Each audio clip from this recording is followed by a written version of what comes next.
Sir YCP నేత Vallabhaneni Vamsi America పారిపోయాడు, డల్లాస్‌లో కనిపించారు అని చెప్పేసి న్యూస్‌లు రావడం చూస్తున్నాం సార్. నిజంగా పారిపోయాడా? లేకుంటే ఎక్కడైనా ట్రిప్‌కెళ్ళి ఉంటాడా? ఏం జరిగింది సార్ అసలు? మామూలుగా ఇప్పుడు మన జగన్ వెళ్తేనే జగన్ పారిపోయాడు లండన్‌కి. ఇక మీదట రాడు. అక్కడే ఉంటాడు.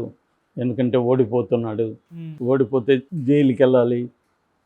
అందుకనే అతను స్పెషల్ ఫ్లైట్ ఏసుకొని పారిపోయాడు అని చాలామంది రాశారు. మెయిన్ స్ట్రీమ్ తెలుగుదేశం ఛానళ్ళు కూడా దాని మీద డిస్కషన్ పెట్టాయి. బై బై అని హెడ్డింగ్ పెట్టి జగన్ పారిపోయాడు. ఆల్రెడీ నేరుగా లండన్ వెళ్ళకుండా ఆమ్స్టర్డామ్‌లోకి వెళ్ళాడు.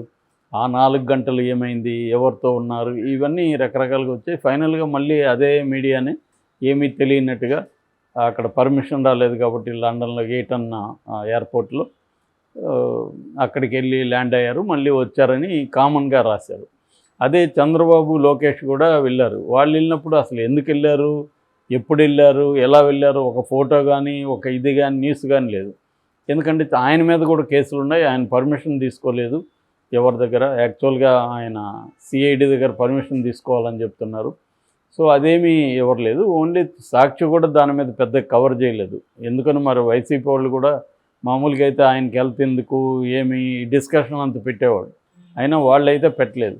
కానీ వీళ్ళు మాత్రం జగన్ మీద విపరీతంగా డిస్కషను, అడుగడుక్కి ట్రాకింగు, దాని మీద మ్యాపులు రిలీజ్ చేయడం.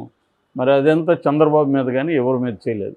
అంటే ముందు నుంచి కూడా తెలుగుదేశం, వైసీపీ మీడియా రెండు కూడా తమ రాజకీయ ప్రయోజనాల కోసం ఇట్లాగే బిహేవ్ చేస్తాయి. కానీ ఎఫెక్టివ్గా మాత్రం తెలుగుదేశం మీడియా చేస్తుంది.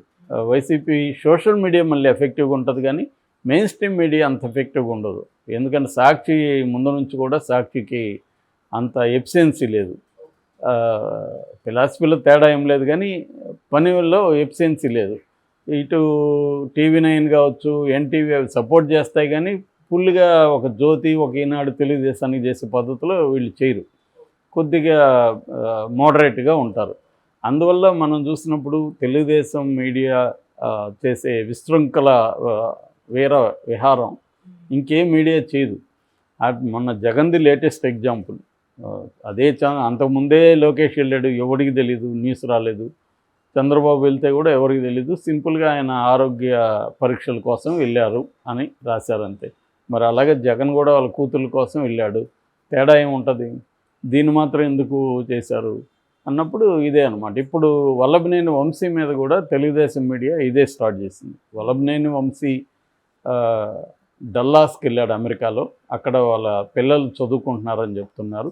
వాళ్ళ పిల్లల్ని చూడడానికి ఆయన వెళ్ళాడు. ఆయనే కాదు, చాలామంది ఇటు తెలుగుదేశం, జనసేన, వైసీపీ నాయకులు అందరూ కూడా విదేశాలకు వెళ్ళారు. ఎందుకంటే 20 రోజులు గ్యాప్ ఉంది రిజల్ట్కి. ఈ లోపల కనీసం 10 రోజులు, 15 రోజులు టూర్ వేసి రావచ్చు కదా అనేది. ఎక్కువ మందికి డబ్బులు ఉంటాయి. ఆల్రెడీ విదేశాల్లో బంధువులు ఉండొచ్చు, వాళ్ళ పిల్లలు ఉండొచ్చు. వెళ్ళడం అనేది కామన్ వాళ్ళకి. మామూలుగా కూడా అలవాటుగా వెళ్తుంటారు బ్రేక్ దొరికినప్పుడు. సో అలాగే వీళ్ళు వెళ్ళుండొచ్చు. కానీ ఇప్పుడు తెలుగుదేశం మీడియా దీన్ని ఉపయోగించుకొని ఒక కథను డిస్ట్రిబ్యూట్ చేస్తుంది. ఆ కథ ఏంటంటే వల్లభనేని వంశీ గతంలో భువనేశ్వర్ మీద, లోకేష్ మీద, వీళ్ళ మీద కొంత అనుచితమైన వ్యాఖ్యలు చేశారు. అది అప్పట్లో ఎంత ఫ్లేర్ అయింది. చివరికి చంద్రబాబు ఓపెన్గా కన్నీళ్లు పెట్టుకొని ఏడ్చి ఆ వీడియోస్ అంతా కూడా వైరల్ అయినాయి.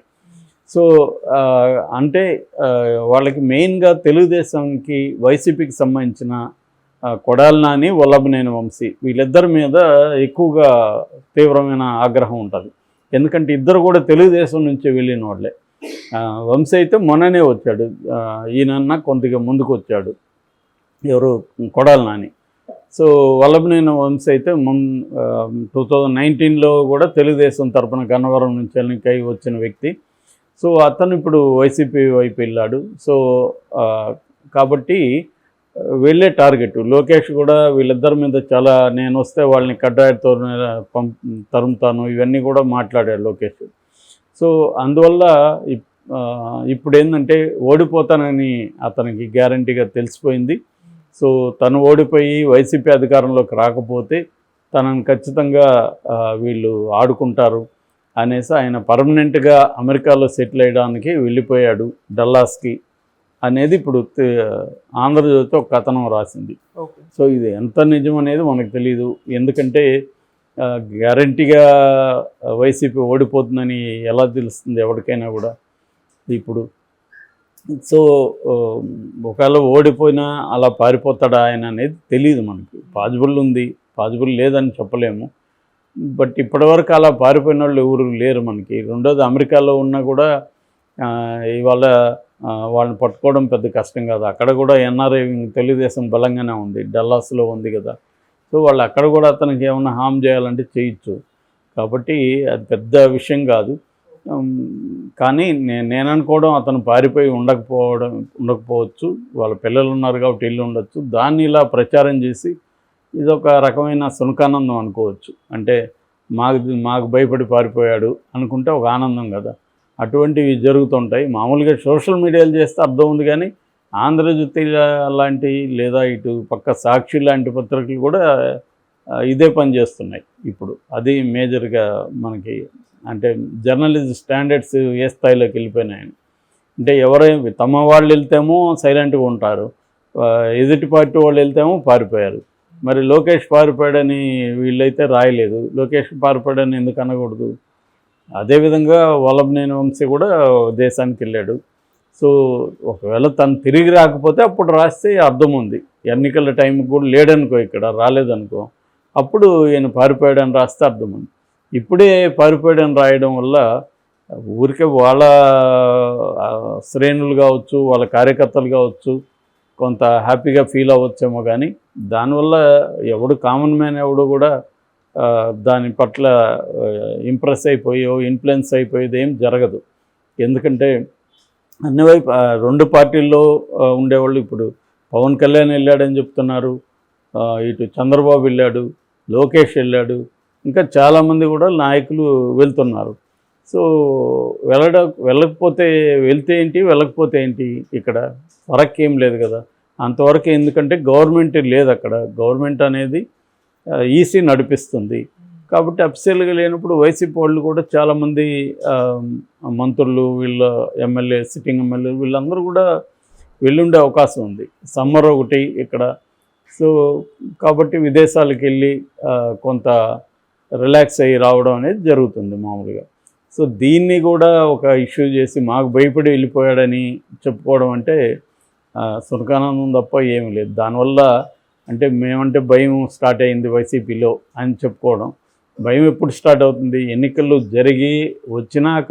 అది కూడా పూర్తి మెజారిటీ పోతే ఏం భయం ఉండదు, వాళ్ళకు కూడా స్ట్రాంగ్గా ఉన్నిందనుకో అంతే ఈజీ కాదు బ్యాటిల్ ఎప్పుడు కూడా. రెండోది మోడీ వైసీపీతో కూడా మంచిగా ఉండాల్సిన అవసరం మోడీకి కూడా ఉంది. సో సెంట్రల్లో వైసీపీకి అండ ఉన్నంత వరకు తెలుగుదేశం కూడా ఇక్కడ ఏం చేయగలదు? మహా అయితే చిన్న చిన్న గొడవలు చేయగలరు. దాన్ని ఎదుర్కోవడానికి వైసీపీకి కూడా గ్రౌండ్ లెవెల్లో ఆర్గనైజేషన్ ఉంది. ఇవి జరుగుతుంటాయి. రెండోది ఇల్లీగల్గా వెళ్తే ఎప్పటికైనా అందరికి ఇబ్బందే కదా. మళ్ళీ తెలుగుదేశం ఇదే పని చేస్తే తెలుగుదేశం నెక్స్ట్ తర్వాత గెలిచే పరిస్థితి ఉండదుగా. ఇప్పుడు నువ్వు వైసీపీ ఏమేమి చేసిందో దౌర్జన్యాలు, అక్రమాలు అని చెప్తున్నావు, అదే తెలుగుదేశం చేస్తే ఇంక తేడా ఏముంటుంది? ఇంక వాళ్ళని అనడానికి వీళ్ళకేమి హక్కు ఉంటుంది? రేవంత్ రెడ్డి కూడా అదే చేస్తున్నాడు కదా. ఇక్కడ కిడ్నాపులు, ఇక్కడ బెదిరించడాలు ఇవే జరుగుతున్నాయి ఇక్కడ కూడా బీఆర్ఎస్ మీద. సో మరి రేవంత్ రెడ్డి గతంలో బీఆర్ఎస్ మీద చేసిన విమర్శలకు అర్థం లేదు. అట్లాగే స్వేచ్ఛ ఇంపార్టెంటు, ఆకలితోనే ఉంటాం కానీ ఆత్మాభిమానం చంపుకోమని నినాదం ఇచ్చాడు రేవంత్ రెడ్డి. ఇప్పుడేమో గవర్నమెంట్ని విమర్శించిన, పథకాలను విమర్శించిన వాళ్ళందరినీ జైలుకి పంపించానని ఓపెన్గానే చెప్తున్నాడు. మొన్న జర్నలిస్టులకే చెప్తున్నాడు, నీలాంటి వాళ్ళని ఒకరినిద్దరిని జైల్లో పెడితే కానీ మీకు బుద్ధి రాదు అంటున్నాడు. సో అధికారం వచ్చినాక ఎవరైనా ఒకటే. అదే హరగోపాల్ ఆయనతోనే రేవంత్ రెడ్డితోనే ఇంటర్వ్యూలో చెప్పాడు ఎన్నికల ముందు, మీరు ఇప్పుడు ఇట్లా అంటారు కానీ మీకు అధికారంకి వచ్చినాక మీరు కూడా ఇలాగే అయిపోతారు అని చెప్పాడు. అదే జరుగుతుంది రెండో వైపులో కూడా. రేపు తెలుగుదేశంకి వచ్చినా, అక్కడ తెలుగుదేశం అధికారంలోకి వచ్చినా వైసీపీ మీద ఇదే రకమైన అరాచకాలు ఇంకా ఎక్కువ చేసినా ఆశ్చర్యం లేదు అక్కడ.